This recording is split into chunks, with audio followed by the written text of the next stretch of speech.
بالله العلي العظيم. أعوذ بالله من الشيطان اللعين الرجيم. بسم الله الرحمن الرحيم.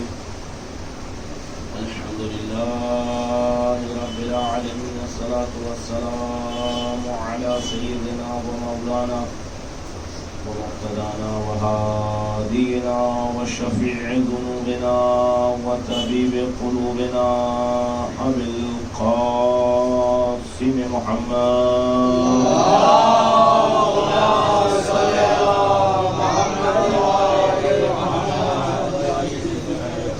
وعلى أهل بيته الطيبين الطاهرين الذين أذهب الله عنهم الرجس وطهرهم تطهيرا. اللهم صل على محمد وآل محمد. ولعنة الدائمة الأبدية الباقية على أعدائهم وغاصب حقوقهم ومنكر فضائلهم وعطشهم وعصمتهم من الآن إلى يوم الدين.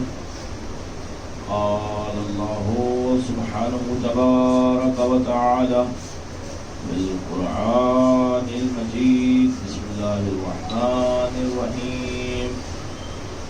ربك يخلق ما يشاء ما كان لهم الخيرة سبحان الله تعالى عما يشركون. صلوات على محمد. اللهم صل على محمد وآل محمد.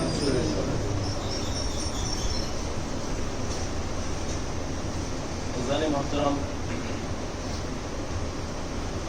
سورہ قصص کی آیت کہ جس کو سرنامہ کلام قرار دیا ہے، ارشاد پروردگار ہو رہا ہے ربک یخلق ما یشاء. تمہارا پروردگار جسے چاہتا ہے خلق فرماتا ہے، وہ اختار، اور جسے چاہتا ہے اسے منتخب فرماتا ہے. ما کان لهم الخیرہ، اور یہ اختیار صرف اور صرف اللہ ہی کے اختیار میں ہے، غیر خدا کے اختیار میں نہیں. سبحان اللہ تعالی عما یشرکون. اور خداوند عالم پاک و پاکیزہ ہے، بہت ہی زیادہ بلند و بالا ہے. عما یشرکون، اس چیز سے یا ہر اس چیز سے کہ جس کی یہ شرک فرماتے ہیں، یعنی غیر خدا کی عبادت فرماتے ہیں. آیت میں خداوند عالم نے دو چیزوں کا ذکر فرمایا ہے، ایک خلقت کا ذکر فرمایا، ایک اختیار کا ذکر فرمایا. خلقت کا ذکر فرماتے ہوئے ارشاد فرماتا ہے کہ ربک یخلق ما یشاء، اللہ جسے چاہتا ہے، آپ کا رب جسے چاہتا ہے خلق فرماتا ہے. واختار، اور پھر اس کے بعد جسے چاہتا ہے اختیار فرماتا ہے، منتخب فرماتا ہے. ما کان لهم الخیارہ، اور یہ اختیار کسی دوسرے کے ہاتھ میں نہیں ہے بلکہ اللہ ہی کے ہاتھ میں ہے. یعنی آیت میں خداوند عالم نے دو چیزوں کا ذکر کیا، ایک خلقت کا ذکر فرمایا اور ایک انتخاب کا ذکر فرمایا. خلقت کے ذکر میں صرف یہ کہتے ہوئے خداوند عالم نے بات کو آگے بڑھائی کہ اللہ جسے چاہتا ہے اسے خلق فرماتا ہے. مگر جب اختیار کا ذکر آیا تو خداوند عالم نے اختیار کو ذکر کرتے ہوئے دو باتوں کا ذکر کیا. ایک یہ کہ جسے چاہتا ہے انتخاب فرماتا ہے، منتخب فرماتا ہے، مختار فرماتا ہے، مرتضی فرماتا ہے یا مجتبی فرماتا ہے. اور دوسری بات کا ذکر یہ فرمایا خداوند عالم نے اس سورہ قصص کی آیت میں کہ ما کان لهم الخیارہ، کہ یہ اختیار جو دست الہی میں ہے، قدرت الہی میں ہے، یہ صرف اور صرف قدرت الہی میں ہے، کسی اور میں نہیں ہے، کسی اور کے اختیار میں نہیں ہے. آیت نے خلقت کے ذکر میں ایک چیز کا ذکر فرمایا، اختیار کے ذکر میں دو چیز کا ذکر فرمایا. لیکن جب ہم قرآن کریم کی دوسری آیات کو تلاوت فرماتے ہیں تو ہمیں خلقت سے متعلق دوسری چیزوں کا، دوسری آیات کا مطالعہ کرنے کے بعد پتہ چلا کہ خلقت بھی صرف اور صرف اللہ ہی کے اختصاص میں ہے. خداوند عالم سورہ حج میں ارشاد فرماتا ہے ان الذین تدعون من دون اللہ، پوری توجہ کے ساتھ ارشاد فرمائیے گا، ان الذین تدعون من دون اللہ وعلیکم السلام لن یخلقوا ذبابا ولو اجتمعوا الیہ. وہ افراد کہ جو غیر خدا کو بلاتے ہیں، عبادت کرتے ہیں، غیر خدا کو خدا کے ساتھ شرک کرتے ہیں. ان الذین تدعون من دون اللہ، اللہ کے علاوہ کسی دوسرے کو بلاتے ہیں. لن یخلقوا ذبابا، ان کی قدر و منزلت، ان کی اہمیت اتنی ہے، صرف اتنی ہے کہ لن یخلقوا ذبابا، کہ وہ ایک مکھی کو بھی خلق نہیں فرما سکتے. ایک مکھی کو بھی خلق نہیں فرما سکتے. وَلَوْ اجْتَمَعُوا إِلَيْهِ، اگر وہ اس کام میں یعنی مکھی کی خلقت میں لَوْ اجْتَمَعُوا إِلَيْهِ اپنے رب اور اپنے خداؤں کی مدد ہی کیوں نہ کریں. توجہ چاہ رہا ہوں، اگر وہ اپنے رب اور اپنے خداؤں کی مدد ہی کیوں نہ کریں تب بھی اللہ کے علاوہ کوئی اس بات پہ قادر نہیں ہے کہ ایک مکھی ہی کو خلق فرمائے. پہلی آیت میں کیا تھا؟ اللہ جسے چاہتا ہے خلق فرماتا ہے، یعنی یہ اختیار بندوں کے ہاتھ میں نہیں ہے. کیوں؟ اس لیے کہ بندے اگر اپنے خداؤں کے ساتھ کہ جس کو غیر خدا کو وہ خدا کہتے ہیں، اگر اس کو بھی ملا کر چاہیں تو ایک مکھی کو خلق نہیں کر سکتے. یعنی صفت خالقیت پیدا کرنے کی صفت صرف اور صرف اللہ کے دست قدرت میں، غیر اللہ نہیں کر سکتا کہ کسی چیز کو خلق فرمائے. اور پھر اسی سورہ حج میں ارشاد ہوتا ہے اسی آیت کو مکمل کرتے ہوئے، نہ یہ کہ خلق فرمائے، اگر وہ مکھی سے کسی چیز کو سلب بھی کرے تب بھی وہ سلب نہیں کر سکتے. یعنی نہ کوئی چیز کم کر سکتے ہیں نہ کوئی چیز بڑھا سکتے ہیں. سوال پڑھے محمد والی.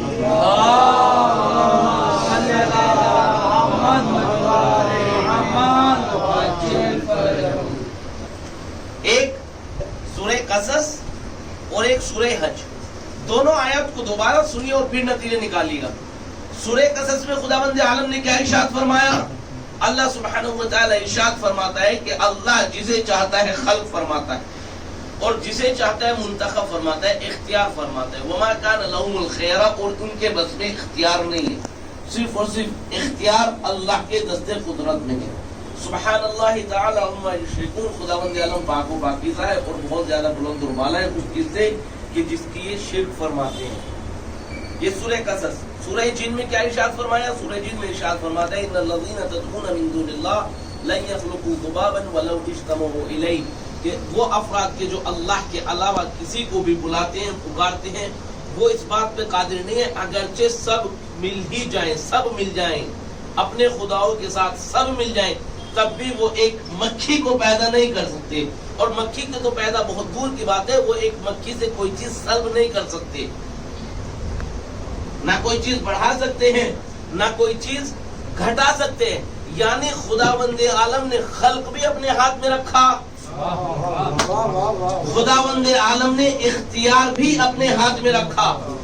دیکھیں جب کسی چیز کو نظام چلانا ہو، جب کسی چیز کا نظام چلانا ہو تو جو بندہ نظام چلانے والا ہے وہی اس کا بندوبست فرماتا ہے اور وہی اس کی دیکھ ریکھ کرتا ہے. خداوند عالم نے کہا کہ ہم نے خلق فرمایا لہذا ہم ہی اختیار فرمائیں گے. اب دنیا کو کیسا امام چاہیے، کیسا رہبر چاہیے، پوری توجہ چاہیے. دنیا کو کیسا رہبر چاہیے, کیسا امام چاہیے, یہ دنیا والے نہیں جانتے, یہ اللہ جانتا ہے. ایک طالب علم کو کلاس میں کیا پڑھنا ہے کیا نہیں پڑھنا, یہ یا تو استاد انتخاب کرتا ہے یا پرنسپل انتخاب کرتا ہے. طالب علم انتخاب نہیں کرتا کہ مجھے پڑھنا کیا ہے, نہیں, سیلیبس میں کیا پڑھنا ہے کیا نہیں پڑھنا یہ طالب علم انتخاب نہیں کرتا, بلکہ انتخاب کرتا ہے یا وہ کہ جو ان کو پڑھا رہا ہے, یا وہ کہ جس کا مدرسہ ہے جو پرنسپل ہے. کیوں؟ اس لیے کہ وہ ان کے مستقبل سے آگاہ ہے. اللہ اکبر, توجہ چاہو, ان کے مستقبل سے آگاہ ہے. خداوند عالم نے کہا کہ خلقت بھی میرے ہاتھ میں ہے, اختیار بھی میرے ہاتھ میں. یعنی اس لیے خداوند عالم نے کہا کہ خلقت میرے ہاتھ میں, اختیار میرے ہاتھ میں, اس لیے کہ خداوند عالم کے سامنے تمام مسلمانوں کا مستقبل تھا, تمام مسلمانوں کا مستقبل تھا.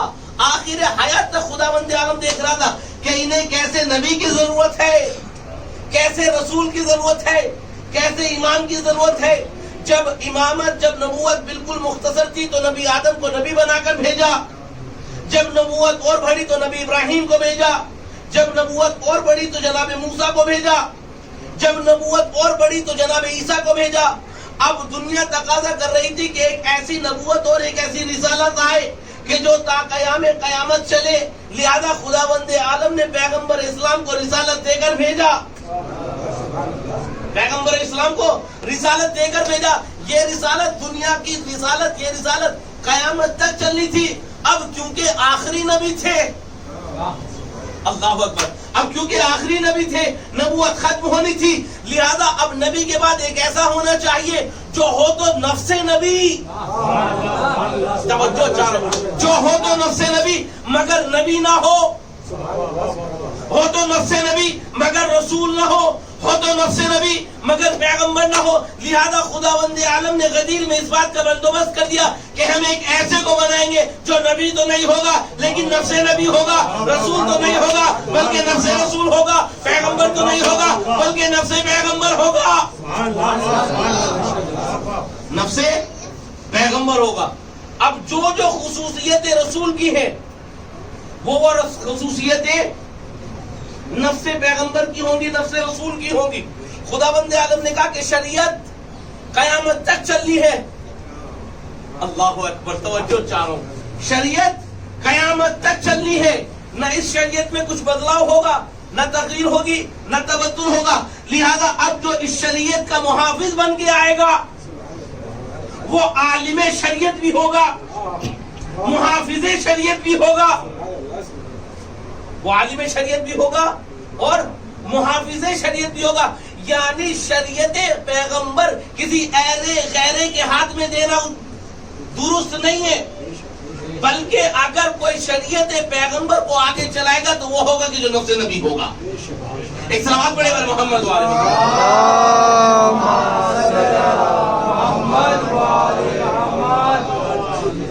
لہذا شریعت قیامت تک چلنی ہے. محافظ شریعت اور شریعت کو آگے بڑھانے والا وہ ہوگا جو نفس پیغمبر ہوگا. اب آئیے بات کو تھوڑا آگے لے کر چلتے ہیں. دیکھیں, ایک چیز ہوتی ہے شخص اور ایک چیز ہوتی ہے شخصیت. توجہ کے ساتھ سنیے گا.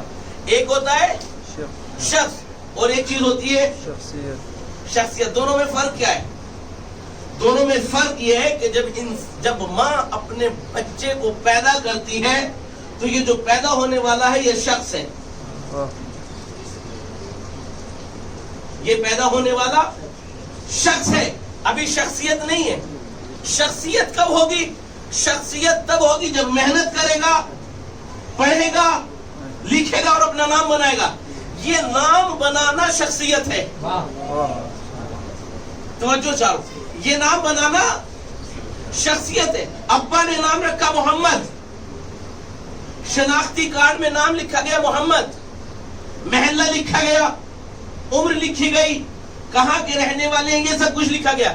یہ شخصیت نہیں ہے, یہ شخصیت نہیں, یہ ایک طریقے کی پہچان ہے, ایک طریقے کی مختصر طور پر پہچان ہے. آپ کا نام کیا ہے، آپ کی عمر کیا ہے، آپ کے والد کیا ہے، آپ کہاں کے رہنے والے ہیں، یہ شخصیت نہیں ہے. شخصیت وہ ہے، توجہ چاہوں، شخصیت وہ ہے کہ جس کے نام سے آپ کے شخص کو جانا جائے. شخصیت وہ ہے کہ جس کے نام سے آپ کے شخص کو جانا جائے. مطلب بچوں کے لیے واضح کروں، مطلب کیا؟ مطلب یہ، میرا بچہ بیمار ہوا، میں نے جو ہمارے مورخین ہیں ہم نے ان سے ذکر کیا کہ ہمارا بیٹا بیمار ہے، بتائیے کون سے ڈاکٹر کے لیے جائیں.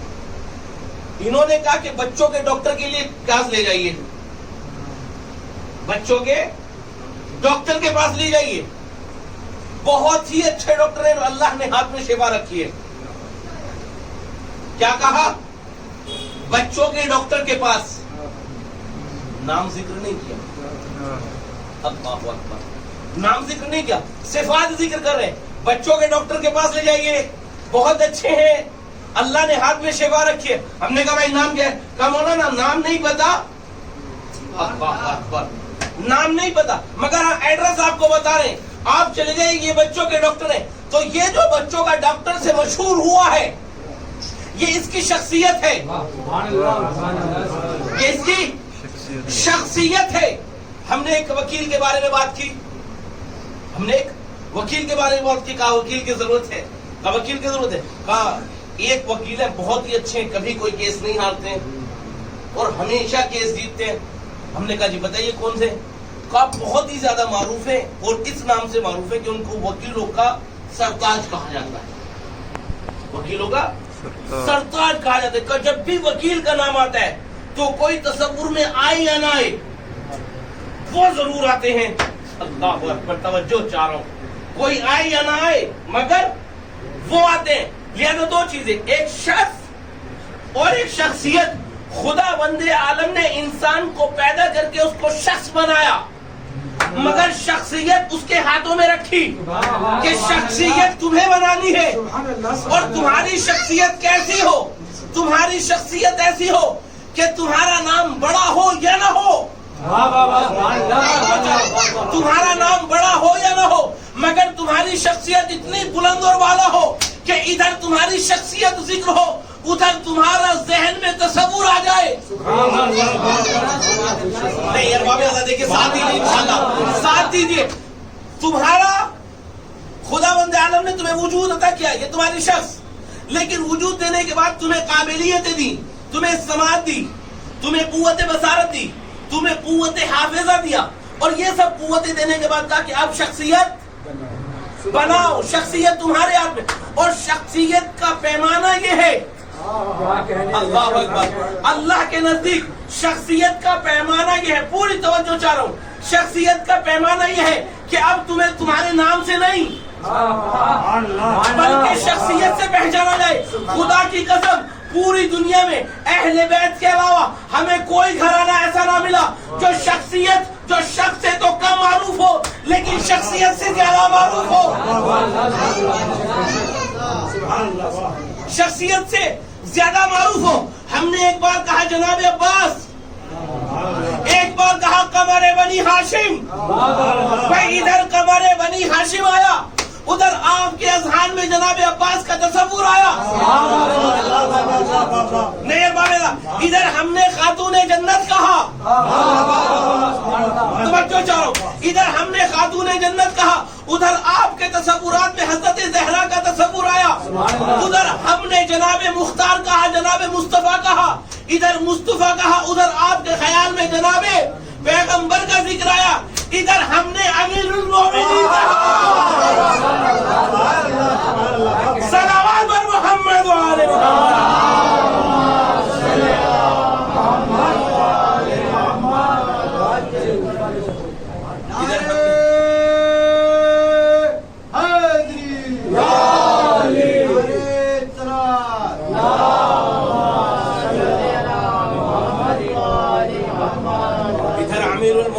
کہا، ادھر تصورات میں حضرت امیر کا تصور آیا.